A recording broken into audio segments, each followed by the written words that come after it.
Assalamualaikum warahmatullahi wabarakatuh. Alhamdulillahillazi faddalana bi syahri rajaba wa huwallazi istafa nabiyyana Muhammadan sallallahu alaihi wasallam al-mujtabal muayyad. Allahumma salli wa sallim wa barik wa tarham wa tahannan ala man bihi turja syafa'atuhu yaumal ma'ab. Ashhadu an la ilaha illallah rabbul ibad wa ashhadu anna sayyidana Muhammadan abduhu wa rasuluhul mab'usu ila sa'iril a'ajimil wal arab. Amma ba'du fa ya ibadallah, usini nafsi wa iyyakum bitaqwallah. Faqad fazal muttaqun. Qala Allah Ta'ala fi kitabihil karim. Bismillahirrahmanirrahim. Subhanallazi asra bi'abdihi laylam minal masjidil haram ilal masjidil aqsal lazi barakna haulahu linuriyahu min ayatina. Innahu huwas sami'ul basir. Allahumma salli ala Sayyidina Muhammad wa ala ali Sayyidina Muhammad. Bulan Rajab juga tercatat sebagai momen terjadinya salah satu peristiwa, Ammul Khuzni Rasulullah sallallahu alaihi wasallam. Peristiwa Ammul Khuzni tersebut dimaknai dengan tahun kesedihan Rasulullah sallallahu alaihi wasallam karena kehilangan beberapa orang terkasih di sampingnya. Paman Rasulullah sallallahu alaihi wasallam, Abu Thalib, yang selama beliau berdakwah menjadi pelindung dan benteng pertahanan yang selalu membela perjuangan Rasulullah, wafat pada bulan Rajab, yaitu 6 bulan setelah keluar dari pembaikotan pada usia 87 tahun. Ditulis Ibnu Abi Nasir dalam panduan lengkap khutbah. Mulai dari awal Nabi Muhammad sallallahu alaihi wasallam diangkat oleh Allah Subhanahu wa taala menjadi seorang nabi dan menyebarkan agama Islam tidak selalu berlangsung mulus tanpa tantangan orang-orang kafir. Beliau selalu saja mendapatkan kecaman, ejekan, bantahan, dan bahkan ancaman pembunuhan oleh para kafir Quraisy. Namun, ada seseorang yang sangat tegar dan berani maju paling terdepan untuk membela Rasulullah sallallahu alaihi wasallam dan tak segan-segan mengajukan pedangnya.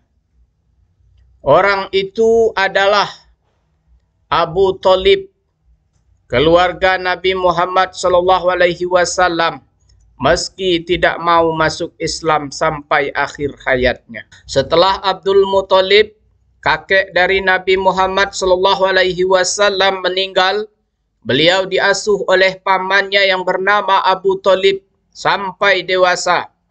Beliau diasuh dengan penuh kasih sayang dan keadilan. Hal ini sebagaimana diceritakan dalam buku yang berjudul Agungnya Taman Cinta Sang Rasul, karya Ustazah Azizah Hifni. Abi Thalib adalah orang yang amat terpandang dan disegani di kalangan kaum Quraisy. Ia memiliki kebijaksanaan yang tinggi meski ia tidak memeluk agama Islam, namun mencintai dan kasih sayangnya kepada keponakannya dan kegigihannya membela Islam sangatlah besar. Ketika Rasulullah sallallahu alaihi wasallam dilempar kotoran dan darah oleh orang-orang Quraisy ketika salat di Ka'bah, Abu Thalib dengan penuh kemarahan dan sebilah pedang membela keponakannya. Abu Thalib berkata kepada kafir Quraisy, "Demi zat yang diimani Muhammad, jika ada di antara kalian yang ingin menyegerakan berdiri, aku akan menyegerakan kematian kalian dengan pedangku. Banyak sekali rencana kaum Quraisy untuk menghentikan dakwah Nabi Muhammad SAW yang gagal karena Abu Thalib. Sudah banyak pula lah upaya pembunuhan yang mereka lakukan namun tetap digagalkan sebab perlindungan Abu Thalib. Sidang jemaah Jumat rahimakumullah. Begitulah besar cintanya Abu Thalib kepada keponakannya dan kegigihannya membela Islam. Ia tidak pernah sekalipun membenci, apalagi sampai marah karena Islam. Bisa dibilang Abu Thalib malah senang dengan agama tersebut. Ketika Abu Thalib sakit parah dan sudah dekat dengan kematiannya, Rasulullah SAW meminta pamannya untuk segera masuk Islam dengan mengucapkan syahadat. Namun Abu Thalib menjawab, "Wahai keponakanku, andaikan aku tidak takut dicaci maki dan kaum Quraisy akan menganggap aku mengucapkannya karena aku takut mati, niscaya aku mengucapkannya." Dengan demikian, Abu Thalib pun dinyatakan wafat pada tahun ke-10 tahun kenabian, di usianya mendekati 80 tahun dan masih dalam keadaan kafir kepada Allah Subhanahu wa taala.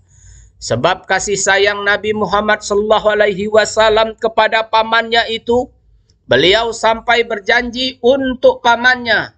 Rasulullah SAW berkata, "Semoga Allah merahmatimu dan mengampunimu. Aku akan selalu memintakan ampunan untukmu sampai Allah melarangku."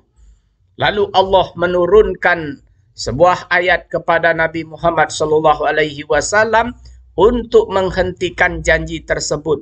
Allah Subhanahu wa taala berfirman dalam Al-Qur'an surah At-Taubah. Bismillahirrahmanirrahim. Ma kana lin-nabiyyi wallazina amanu ayyastaghfiru lil musyrikina walau kanu uli kurba min ba'di ma tabayyana lahum annahum ashabul jahim. Tidak ada hak bagi Nabi dan orang-orang yang beriman untuk memohonkan ampunan kepada Allah Subhanahu wa taala bagi orang-orang yang musyrik, sekalipun mereka ini kerabatnya, setelah jelas baginya bahwa sesungguhnya mereka adalah penghuni neraka jahim. Barakallahu li wa lakum fil Qur'anil azim. Wa nafa'ani wa iyyakum bima fihi minal ayati wa zikril hakim. Wa taqabbala minni wa minkum tilawatahu innahu huwas sami'ul alim.